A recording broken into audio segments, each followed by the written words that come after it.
Hi guys, I've had some people that have asked me to make a tutorial on how to make the neck piece, particularly these ribs that are necessary for the Death Trooper uniform.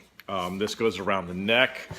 We've also got spots that go on there's a poncho as well as the knee and elbow areas. So being able to make this kind of texture is kind of important. What I did is I've actually got two different types of material here. One is just a black canvas material that is what I'm actually adhering it to. And the other is this really cool rubber material that I found at Joann Fabrics. It's rubber on one side, and on the other side it's like a stretch fabric. So I picked this up and I thought this is going to be perfect for this, and as it's turned out, it's really come out quite nice because when I've made this, you know, it really does look like what you would see in a astronaut vacuum suit of sorts, which is what we're trying to achieve here.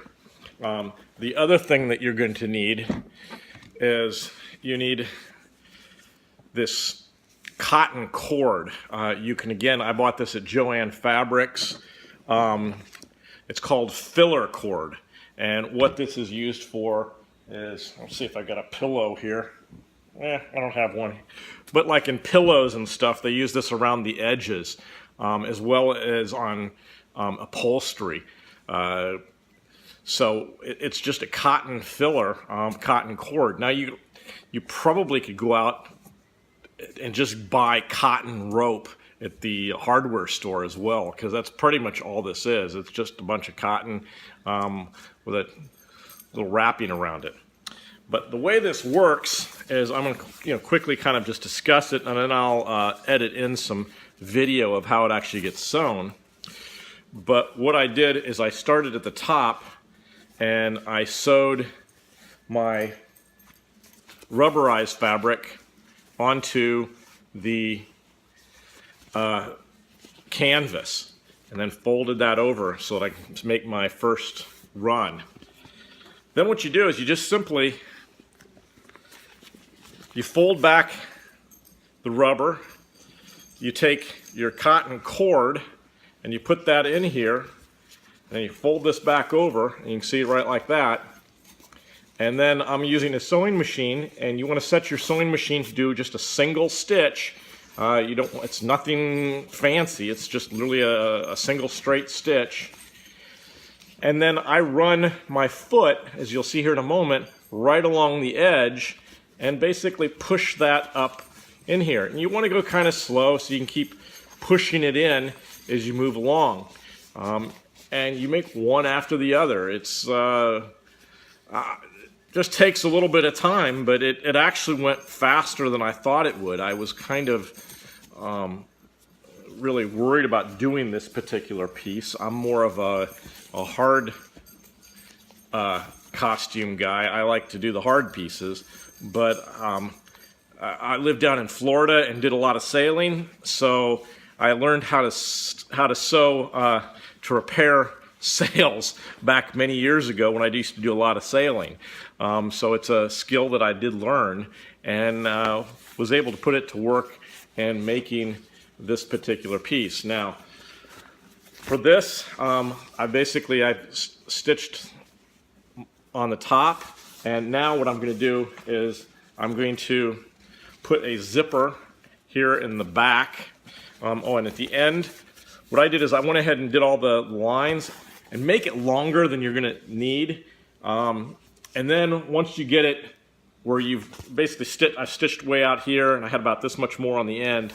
What I did is I then wrapped it around my neck and found out exactly where I want it to go in the back so that I get this nice movement here that has enough space that I can breathe, but also still isn't really loose. And then what I did is on the end, I folded it, I cut it straight, okay, and then I folded it over, and then I did couple of straight stitches back and forth here to really kind of finish that end off.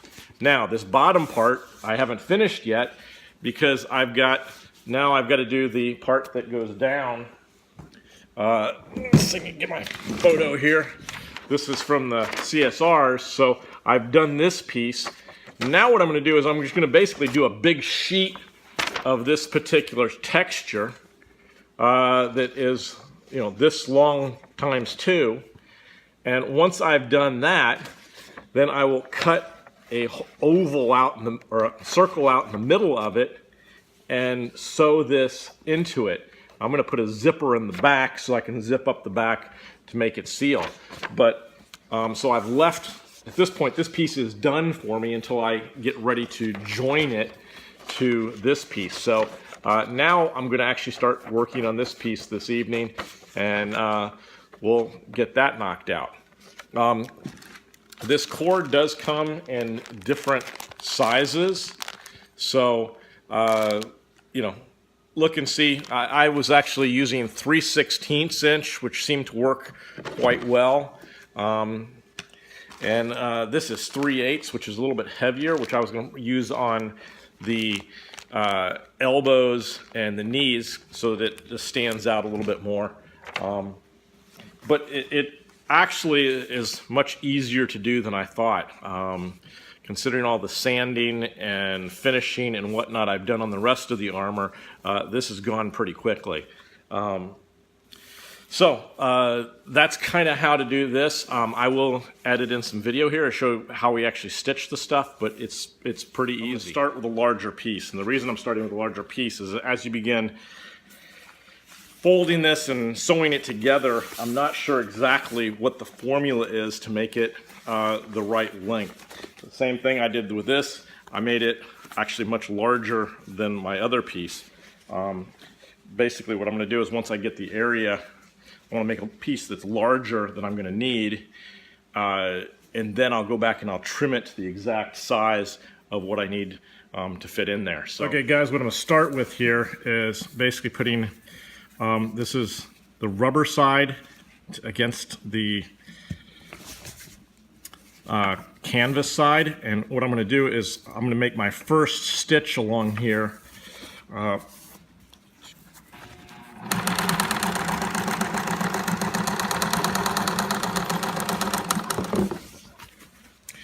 Now what I'm going to do is we've got this stitch in here like this.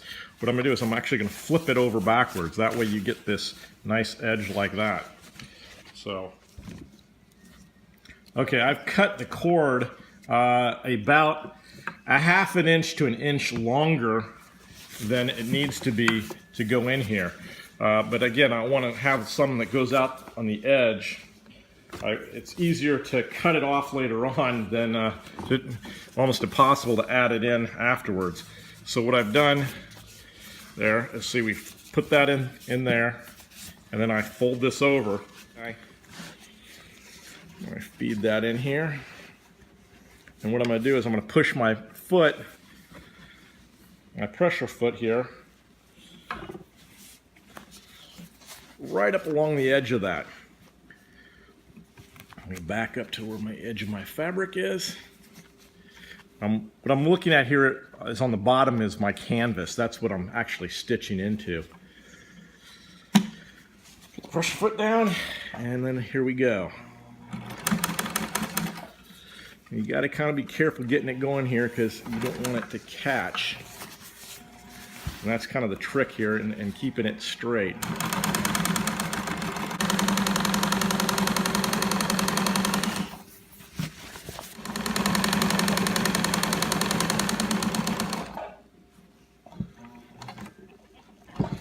And there we go. There's our first row.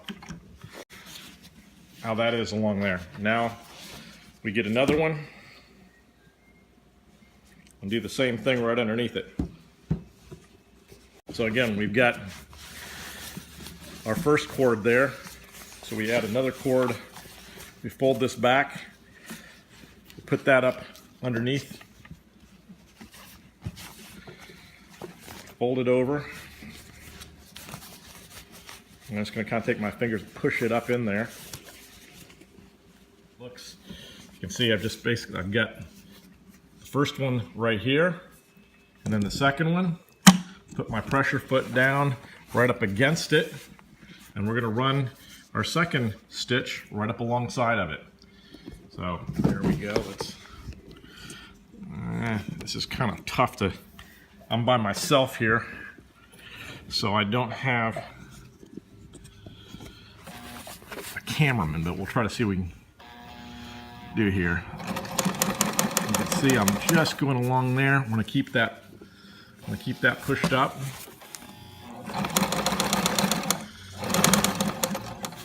And the pressure foot itself is going to kind of push it over.